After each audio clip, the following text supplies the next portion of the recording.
परम आदरणीय बड़ी बहन आरती चेतन जी और उनका पूरा स्टाफ, और आज हमारे साथ सफाई से चल के आई पूर्व प्रधान मीना यादव जी, जोरदार तालियों से स्वागत करेंगे। साथियों, साउंड वाले भैया थोड़ी आवाज सेट करो। आज लगातार हमारे समाज में श्रीमद् भागवत कथाओं का दौर चल रहा है। परीक्षित महाराज जी, ऐसा कोई गांव नहीं रहा जहां आज श्रीमद् भागवत कथाएं न हो रही हों। बहुत अच्छी बात है, हमारा समाज इसी तरीका से धार्मिक क्षेत्र में आगे बढ़ता रहे। बहुत खुशी की बात होती है, 7 दिन गांव संगठित होकर एक साथ बैठता है। जो नफरतें पैदा हो जाती हैं, जब संगठित होकर बैठते हो तो नफरतें खत्म हो जाती हैं। आपको बताना चाहता हूं कि आज जिस तरीका से भागवत कथाओं के माध्यम से बताया जाता है, धर्म अधर्म की बात बताई जाती है, लगातार हमारे समाज में, हमारे घरों में लगातार लड़ाई झगड़े हो रहे हैं, लगातार कलेश होता है, उस पर भी आदरणीय आचार्य जी आपको अच्छी अच्छी बातें बताते हैं। परीक्षित महाराज जी, मेरी भारी संख्या में भाभियां कथा सुनने के लिए ज्यादातर आती हैं और इनके ही ऊपर श्रीमद् भागवत कथा में ज्यादातर बोला भी गया है। लेकिन भारी संख्या में भागवत तो सुनेंगी, लेकिन अपने जीवन में कोई परिवर्तन नहीं लेके आती है।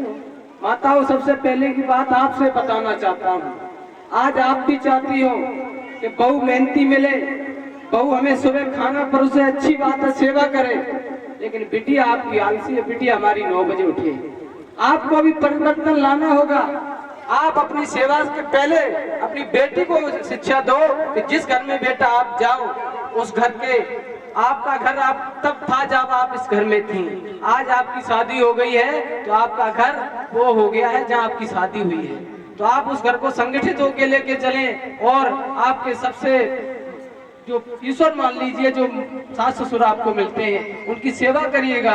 लेकिन आज हमारे समाज में लगातार देखा जाए शास्त्री जी, तो बूढ़े माँ बाप घर से निकाले जाते हैं। माताओं, ये श्रीमद् भागवत कथा आपको नहीं सिखाती है। श्रीमद् भागवत कथा सिखाती है अपने परिवार को, अपने बुजुर्गों की सेवा करिएगा। आज लगातार अभी नवरात्रि थे, भारी संख्या में हमारी भाभियां व्रत रही होंगी, बहुत अच्छी बात है, आप व्रत रहिएगा। लेकिन एक बात कहना चाहता हूँ माताओं, तुम 9 नहीं 99 दिन व्रत रहिएगा। जब तक घर की माँ खुश नहीं है, तब तक मंदिर वाली माँ कभी खुश नहीं है। भैया जी, इसलिए आप लोगों को बताना चाहता हूँ, आज हमारे परिवार, हमारे घरों में भाई भाई में विघटन हो गई। सबसे बड़ा समस्या में मैं समझता हूँ, अगर मेरी भाभियां और मेरी माताएं सुधार कर लें तो 90 में तो नहीं तो 70% तो घर सुधर ही जाए। आज शास्त्री जी, जब व्यक्ति जो घर चलाता है वो दिन भर जब बाहर रहता है, जब शाम को घर आता है तो शिकायतों की चिट्ठी हमारी भाभियां खोल लेती हैं। आपकी माँ ने ये कहा है, आपकी बहन ने ये कहा है। अरे एक बात बताओ मेरी माताओं, ये छोटी सी जिंदगी है और मैं आपको बताना चाहता हूँ, तुम मथुरा नहीं, काशी कहीं भी घूम लो, हम आपको बता रहे हैं, आपने अपने घर को अगर चला लिया तो सबसे बड़ा तीर्थ आप घूम ही चुके हो। इसलिए आप लोगों से निवेदन कर रहा हूँ, भाभियों से भी कहता हूँ कि बहू बन के मत रहना। जो घर को बंटवारा करवाती है उसे बहू कहा जाता है, जो घर को संगठित होकर लेके चलती है उसे बहू रानी कहा जाता है। इसलिए बहू रानी बन के रहना। आज हमारे समाज में यही ज्यादातर केसेस मिल रहे हैं। आप लोगों से ज्यादा कुछ नहीं बोलूंगा, लगातार भागवते हैं। अभी हम ग्राम दाड़ा से आए हैं और आपके बीच में आने का सौभाग्य प्राप्त हुआ, बहुत बहुत धन्यवाद। मैं अपनी भाभी जी से कहूंगा कि वो दो शब्द।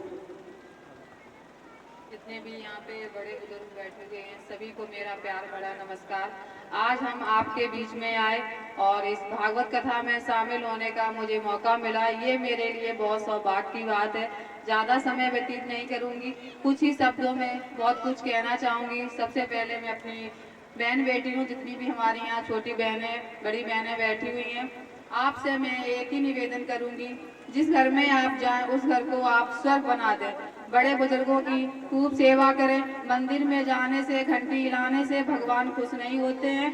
अगर आपने बड़े बुजुर्गों की सेवा कर ली तो आपको जीवन की मोक्ष प्राप्ति हो जाएगी। आज हम जहाँ भी पहुँचते हैं, बड़े बुजुर्गों का आशीर्वाद से ही हम पहुँचते हैं। इसलिए सभी मैं भाभीयों से, सभी बहनों से कहना चाहूंगी, जिस घर में भी जाएं बड़े बुजुर्गों की खूब सेवा करें, खूब उनका आशीर्वाद प्राप्त करें, ज्यादा से ज्यादा समय बड़े बुजुर्गों को साथ बिताएं। एक बुढ़ापा एक बचपना दोनों समान होते हैं। ज्यादा से ज्यादा आप समय अपने बड़े बुजुर्गों के साथ बिताएंगे, वो अपने जीवन का वो अनुभव दे के जाएंगे जो आपको किसी भी स्कूल में, किसी भी किताब में नहीं मिलेगा। इसी के साथ मैं अपनी वाणी को विराम करती हूँ।